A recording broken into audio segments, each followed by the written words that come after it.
Hi everyone, let me introduce you this material. This is rigid material specially used for shoe mold printing.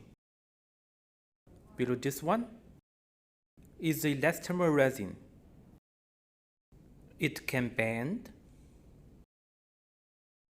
can be kneaded.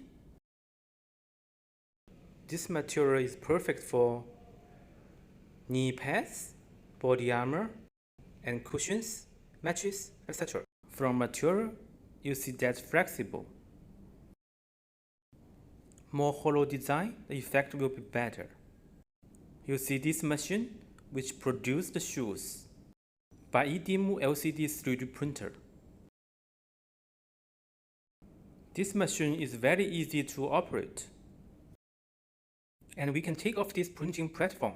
Checking this printed model on it, this shoe midsole, you can see through the inside, which is hollow. It looks like that. In next step, it will be cleaned. After cleaning,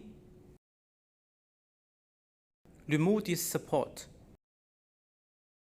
After cleaning the support, repair again and then bake in oven. After baking, it's finished. It's what we saw just now. It's fabulous result. This special material is secondary forming. And this material is resistant to temperature and the environment, including exposure to sunlight and UV rays. It will not be aged during long time. This is Yidimu 3D printer and materials. Thank you.